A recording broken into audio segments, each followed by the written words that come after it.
Welcome to Naked History. You're listening to Unearthed. The Bent Pyramid, Egypt's most mysterious ancient megastructure. The ambitious dream of a godlike pharaoh. At this time, the Bent Pyramid would definitely have been the biggest construction project Egypt had ever seen. Why is the Bent Pyramid such a bizarre shape? Well, we can't really look into the minds of these people. We have to go on the clues left behind. Today, archaeologists dig beneath the sand and explore inside crumbling age-old tunnels to discover its secrets.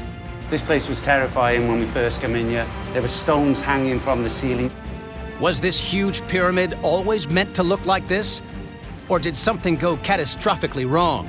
We are undoubtedly looking at a major dislocation in the structure.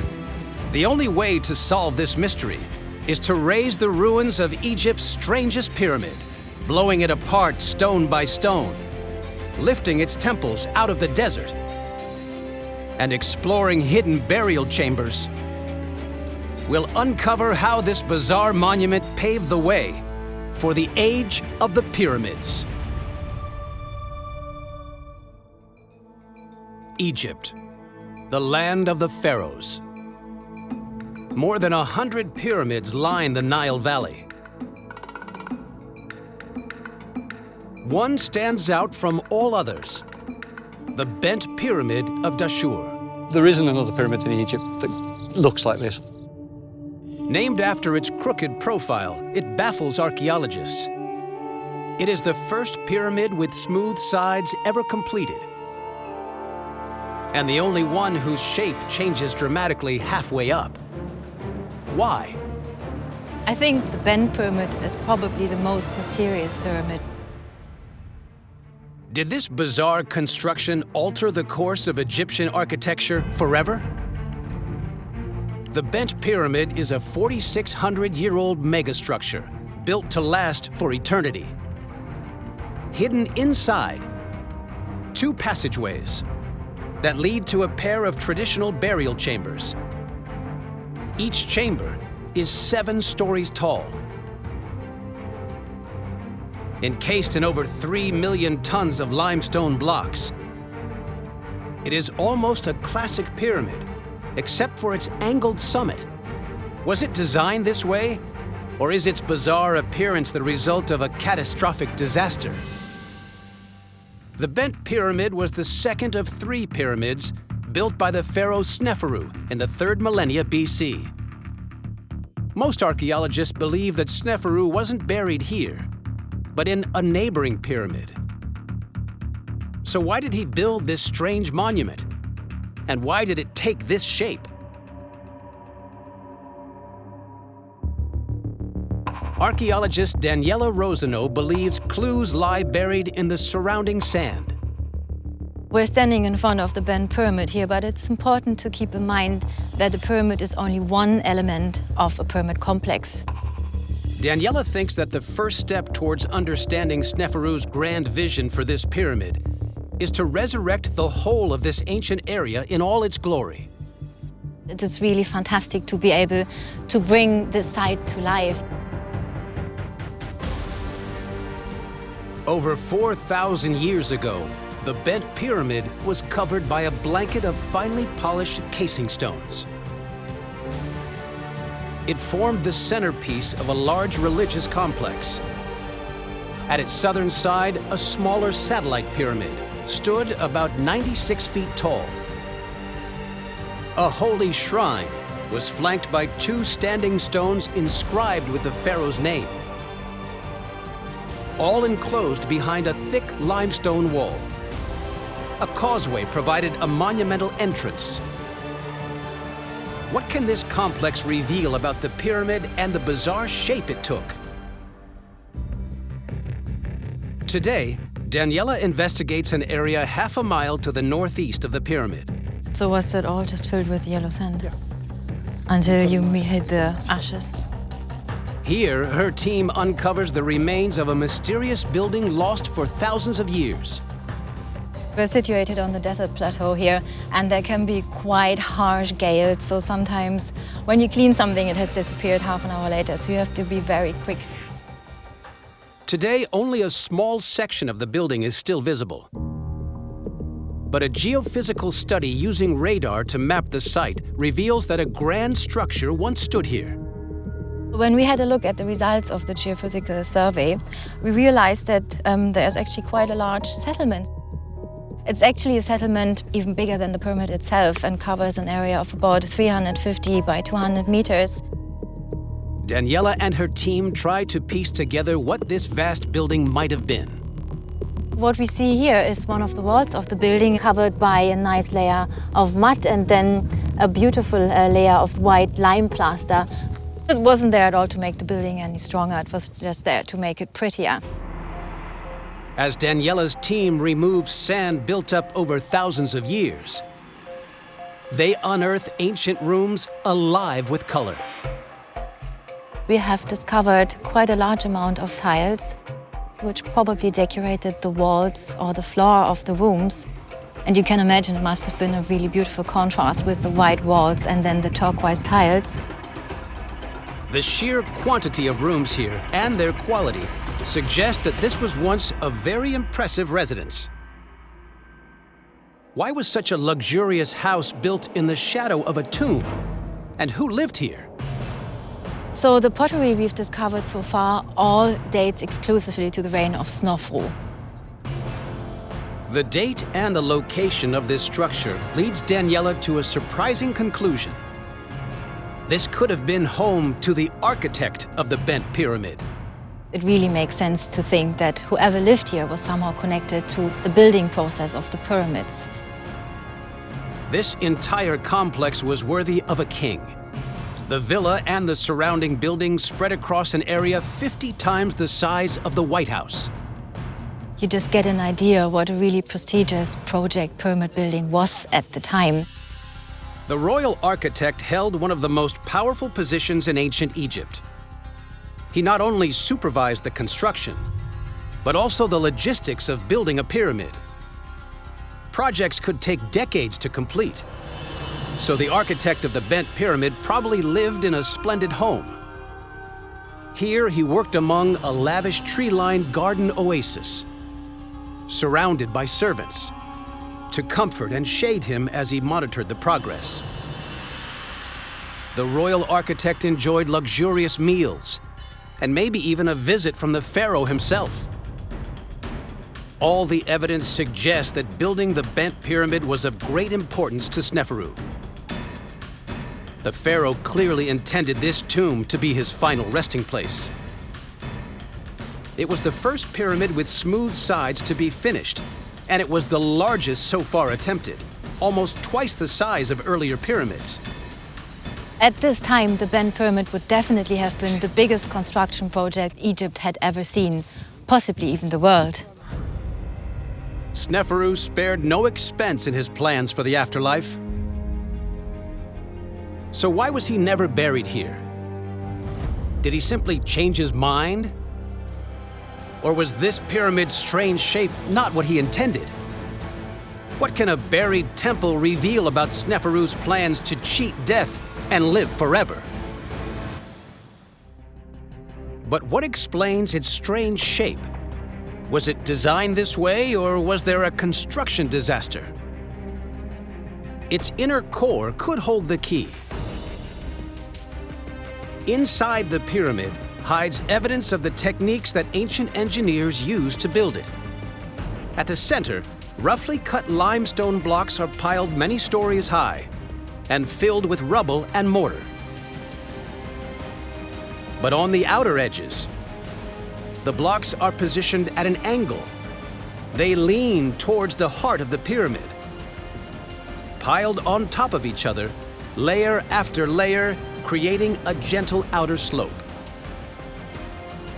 Can these layers help explain the pyramid's strange shape?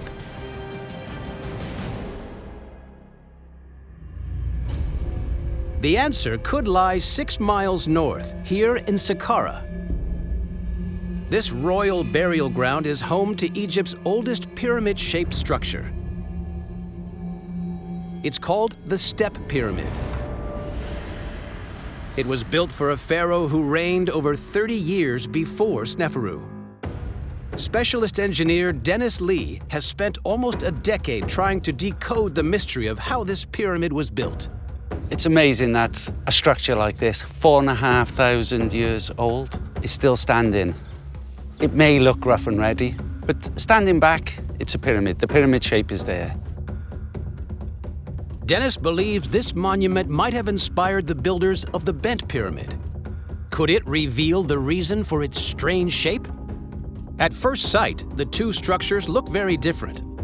The pyramid at Saqqara is made from gigantic steps, unlike the Bent Pyramid, which has smooth sides.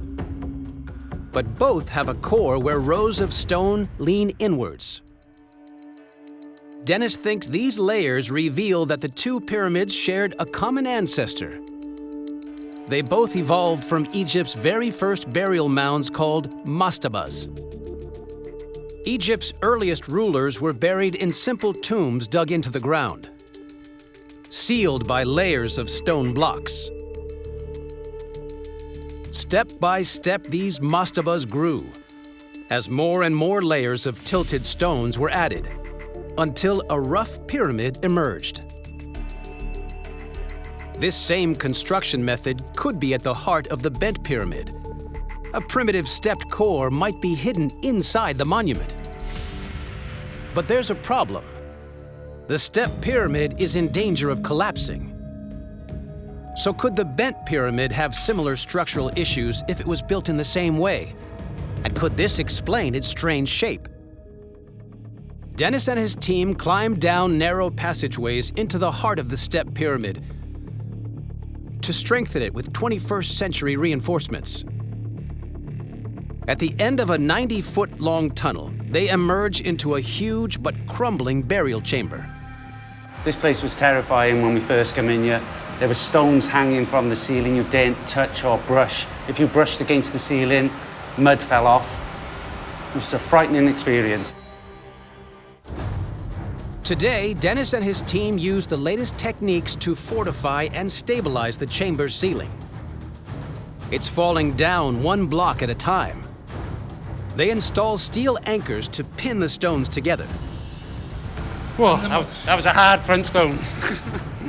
The work is painstaking and nerve-wracking. I was very nervous drilling it all. It's a lot of pressure. There's millions of tons of stone above us at this very minute, right now. Sometimes you have to put out of your mind and blank out how much weight is actually above us now. And that weight of stonework on top of you, just try and forget it while you're working in here. What's going on inside this ancestor of the Bent Pyramid? Dennis thinks that the burial chamber here once had a flat ceiling, held up by wooden beams. This simple design was copied from the early mastabas. But it wasn't nearly strong enough to cope with the crushing weight of a pyramid. What you see is left is a natural arch that's formed by the stones in the middle collapsing. This couldn't handle the weight of the stones on top of it, and the wood that was supporting it disintegrated or collapsed down onto the sarcophagus, which is 24 meters below us. The builders of the Step Pyramid followed the traditional mastaba tomb design and supersized it. They had no idea that this would cause the entire structure to start collapsing in on itself. There was no blueprint for a pyramid in those days. The pyramid hadn't been started then. So they were making this up as they went along. The builders of the Step Pyramid had exceeded their knowledge. Could the strange shape of the Bent Pyramid be the result of a similar mistake? And can it explain why this pyramid is completely empty? Engineering geologist Colin Reeder believes that the pyramid's crooked outline might actually be an ancient attempt to prevent a fatal disaster. We're here at the Bent Pyramid at Ashur, and we're investigating whether there's any signs of movement or settlement within this pyramid. Colin thinks the Bent Pyramid might have suffered from even more damage than its stepped predecessor. Underneath the cracked outer stones, the bent pyramid has far bigger problems than just a crumbling ceiling. Inside the northern passage is a fracture. This indicates a dangerous fault line that caused part of the pyramid to slip under its colossal weight. Snefru's builders encountered similar problems in the western passage, forcing them to seal and abandon the entrance. How serious was this damage, and did it force the builders to change the shape of this pyramid? Colin examines the exterior. Here, the damage looks superficial. There are cracks. You can see from the casing around us that there are cracks running through it. But that shouldn't be unusual. Buildings like this will move as they're constructed. The ground will settle. But Colin soon spots something more serious. As we've come up to the entrance door, this seam in the casing seems to drop around the entrance. If you look over there, it's flat, it's horizontal, as all the joints are. But as we get to this point over the passageway, the casing drops down, runs horizontally, and then rises up again. That might be superficial. We perhaps have to look at whether that goes any distance inside the structure. Colin heads down a narrow passageway. Just a short way inside the northern entrance, he finds other stones have also slipped. We're at a point about 10 metres inside the northern passage, and at this point we've got quite a major movement. This block here has dropped about 20-25 centimetres. This crack, running right across the passageway, concerns Colin. What this big drop tells us is that dip we saw on the casing just by the entranceway isn't superficial. It runs the full length of this passageway for about 10 or 11 metres. We are undoubtedly looking at a major dislocation in the structure as it was being built. What does all this mean? Colin believes that the pyramid has split in two. One section, 32 meters thick and weighing thousands of tons, has cracked and slipped down. He thinks this is because the pyramid was constructed in two different stages. The bent pyramid started as a stepped pyramid.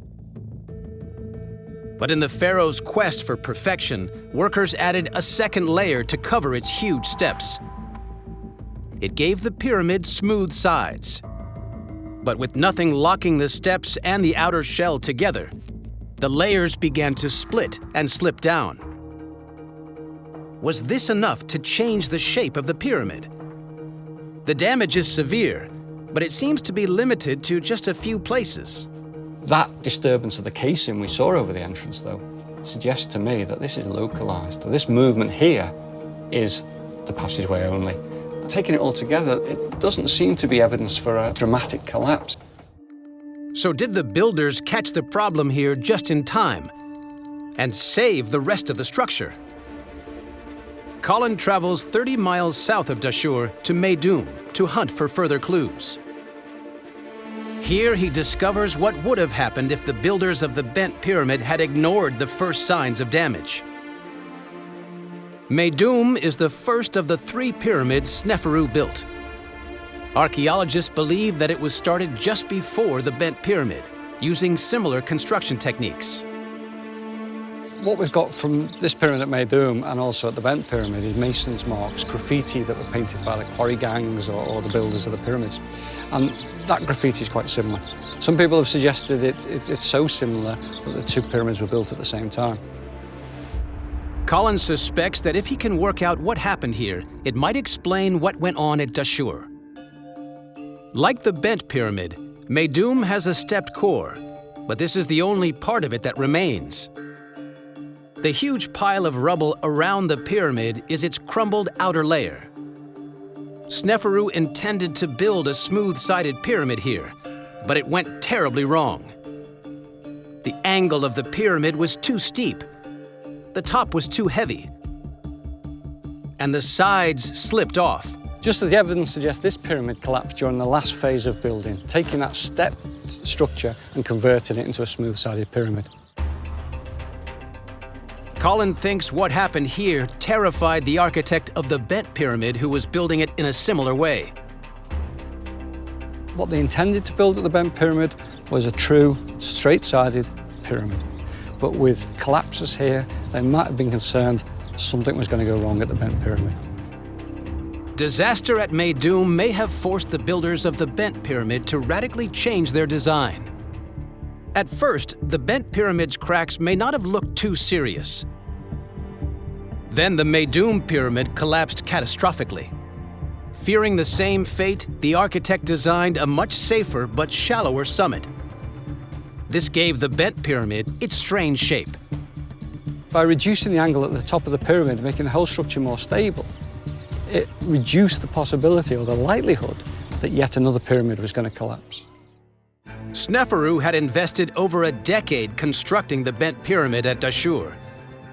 He wasn't about to let his eternal resting place implode into a pile of rubble. But if the Egyptian stonemasons worked out how to reach the top safely by building upwards at a shallower angle, why didn't they go back and change the bottom half to match it? And did Snefru do much more than just revolutionize pyramid design? Did he pioneer a new method of large-scale construction? Engineer Colin Reeder heads into the very heart of the pyramid. He thinks another flaw inside this giant tomb might hold the answer. The Bent Pyramid is unique for having two entrances. One leads to empty lower chambers cut into the bedrock. A roughly finished tunnel connects them to the main royal burial chamber. Its tapered ceiling rises over 52 feet high, bridging the enormous void with a series of gradual steps. But this chamber was left entirely empty before being sealed shut. Can this abandoned burial chamber reveal why Snefru decided to keep this pyramid's angled summit? Colin investigates the first of two unoccupied burial chambers. At this time, and let's not forget, we're talking about 2500 BC, they couldn't close a roof across such a big space as this. So they took each step of masonry, or each layer of masonry, and stepped it in slightly. One step at a time, like a series of staircases, meeting high up above our heads. This style of ceiling is called corbelling. The first pyramid ever built, the Step Pyramid, only had a simple wooden ceiling, far too weak to hold the enormous weight of the pyramid above. So inside the Bent Pyramid, Snefru used an ingenious corbelled ceiling to spread the weight and prevent it collapsing. In the lower chamber, the ceiling is finished to perfection. The edges of these corbelled, the edges of these steps are really neatly formed, neatly carved, almost accurately built, corbelled ceiling. Colin must crawl through narrow tunnels to investigate the most important room in the pyramid, the main upper burial chamber. Inside, he finds something very different from the beautifully carved ceiling he saw lower down. Here, the stones are jagged and rough. The corbelling seems to have been reworked, attacked, cut away, so we've got this irregular finish. What happened here? Colin thinks the builders wanted to enlarge this burial chamber by hacking into the step stones. But it didn't go according to plan and the ceiling was ruined. They've cut the corbel back, they've chiseled away at it, and once you get to that point, there's no going back. You can't, it's like if you cut someone's hair too short, you can't glue it back on again. This pyramid was destined to hold the body of Snefru. But once the ceiling was damaged, it was no longer fit to be the pharaoh's eternal home. So all the chambers were left empty. You'd expect this to have been the burial chamber for Snefru, but when eventually people got into here, there was no sarcophagus. No evidence it'd been used as a burial. One crucial mistake meant more than a decade of work had gone to waste. But Snefru was determined to give it another try. It looks that they abandoned it, they gave up here, and they started again. Over a mile to the north stands Snefru's third and final attempt. The Red Pyramid, the world's first true pyramid. This time, both the sloped walls and the ceiling of the burial chamber would be perfect. In the bent pyramid, masons tried to enlarge the burial chamber during construction, but damaged the ceiling beyond repair. Finally, in Snefru's red pyramid, masons built a higher, steeper ceiling right from the start and created a tomb worthy of the pharaoh. At last, Snefru had achieved the perfect tomb, inside and out, and all thanks to his earlier mistakes. It seems they took everything they learned from the construction of the bent pyramid and applied it to the construction of the red pyramid several hundred meters to the north. We can only assume that was the final resting place of Snefru. But a mystery remains. Despite its obvious flaws, Snefru still covered the bent pyramid with Egypt's finest limestone. If the red pyramid was now his tomb, why go to this huge, needless expense? And can a mysterious temple reveal how this mighty pharaoh planned to live forever? Could Snefru's quest for immortality be a clue? The afterlife was a very important concept in ancient Egypt. Every Egyptian wanted to have a tomb and wanted to be remembered eternally, but it was obviously only the king who could actually end up with something as big as a pyramid. Snefru spent years trying to build the perfect tomb. The red pyramid saw his dream finally come true. But could Snefru have always had far bigger plans than just creating the perfect resting place? This causeway links the bent pyramid to the Nile Valley. At the end of it stands the remains of an impressive and mysterious temple. Daniela thinks it could provide a clue as to why Snefru completed the bent pyramid. These crumbling stones were the start of a valley temple. Aligned along the royal axis, north to south, it would have been a place to worship a dead pharaoh. Flanking the entrance were 4 rooms, and beyond, an open courtyard with 2 rows of pillars at its end. Inside the holy sanctuary were 6 niches that housed larger-than-life-size statues of the pharaoh. Building this impressive temple was an enormous job. What can it reveal about why the bent pyramid was finished? Very little is known about the Valley Temple's decoration or function. When the temple was discovered in the early 50s, obviously it was not a standing temple anymore. Its stones eroded over time. Robbers destroyed what was left.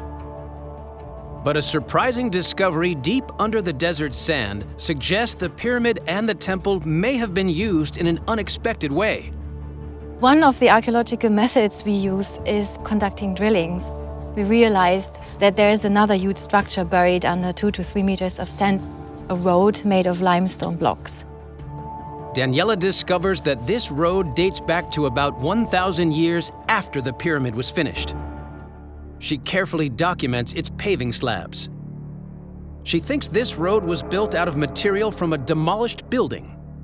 The weird thing is that we actually found decoration on these blocks, and of course normally a road is not made of decorated blocks. This rather hints at the fact that the blocks here were reused and originally belonged to another building. Daniela has no doubt about which structure they come from. Putting all of this evidence together, the material, the style of the carving, we were very sure that these blocks originally come from the Valley Temple of the Bent Pyramid. A millennia after Snefru's death, the Valley Temple was dismantled. Workers reused its stones to build a road. But Daniela quickly recognizes the scenes these carvings once depicted. This small fragment, we actually learn about a much, much bigger scene.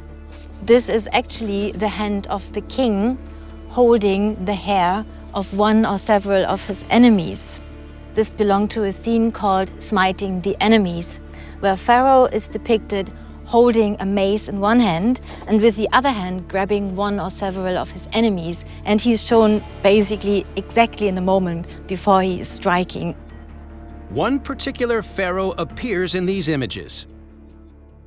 We found some blocks with inscriptions, which gave us the name of King Snefru.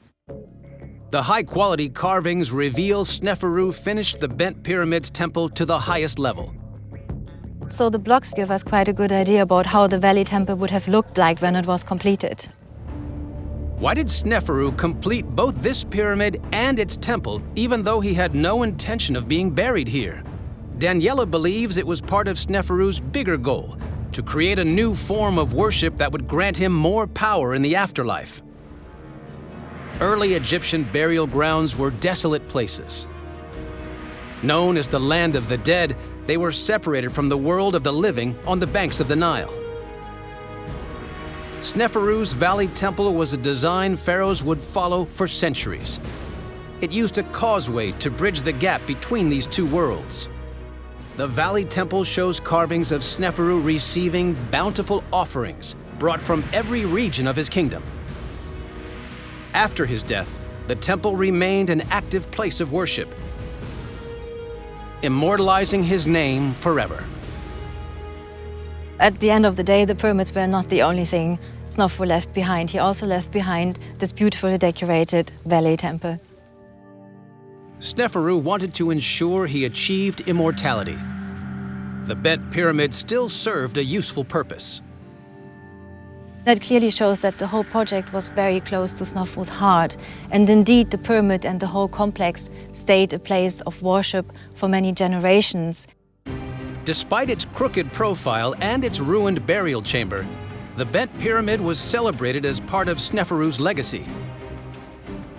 He created a pioneering template for constructing pyramids that was followed by Egyptian pharaohs for hundreds of years. There were actually no Valley Temples before Snefru, so what we have here are the remains of the very first Valley Temple in ancient Egyptian history. And that's why every scene we discover is so important, because many of the scenes that later on become standard in these kind of temples appear here for the very first time. Snefru's bent pyramid complex was far more important than once thought. It launched a whole new tradition of ritual buildings and worship. But did his innovations go far beyond religious architecture? What can new discoveries right next to the greatest pyramid ever built reveal about how the bent pyramid turned Egypt into a superpower of the ancient world? Just over 10 miles north at Giza, 3 giant pyramids tower over the landscape. Among them, the Great Pyramid of Khufu, the last surviving wonder of the ancient world. Just how much does it owe to the builders of the bent pyramid?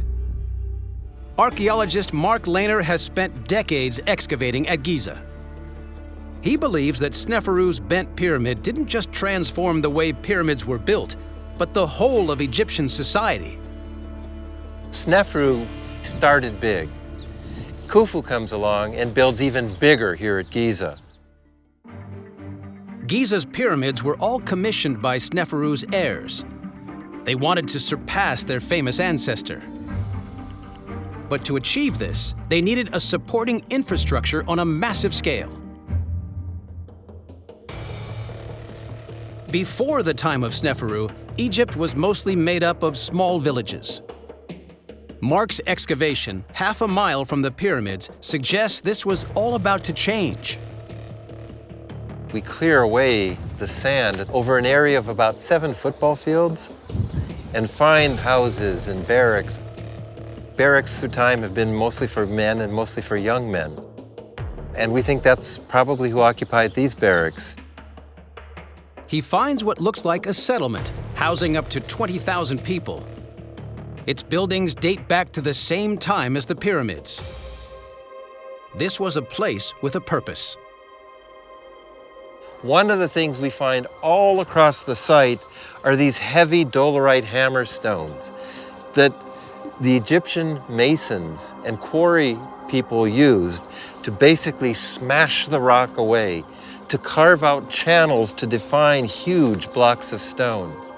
The fact that we find these dolerite hammer stones all over the site is just one of many indications that workers and pyramid builders were living here. Tens of thousands of laborers were brought together to build these pyramids. Their settlements gave rise to the first cities and paved a way for Egypt to become a superpower of the ancient world. Mark thinks it all began with the bent pyramid.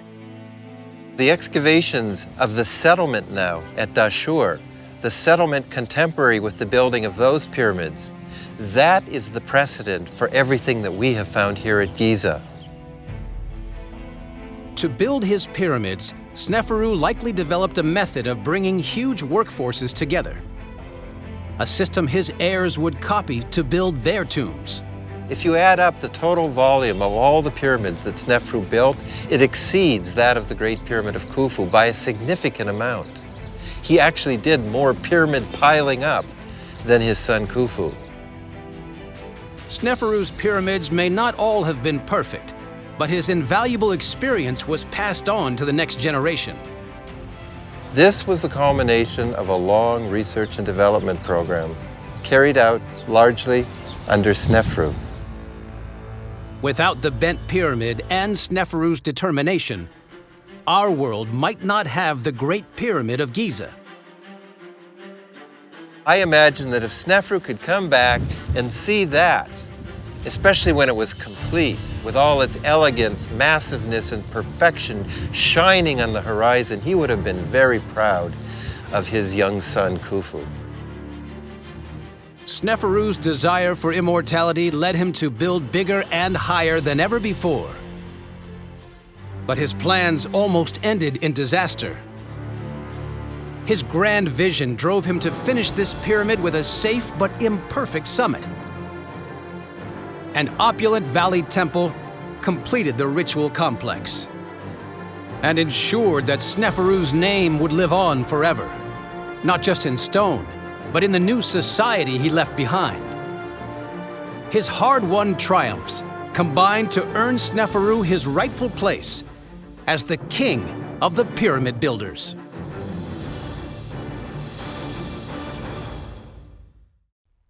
Naked History is brought to you by Element 18. If you enjoyed this podcast, please leave us a comment below and subscribe to our channel for new videos every week.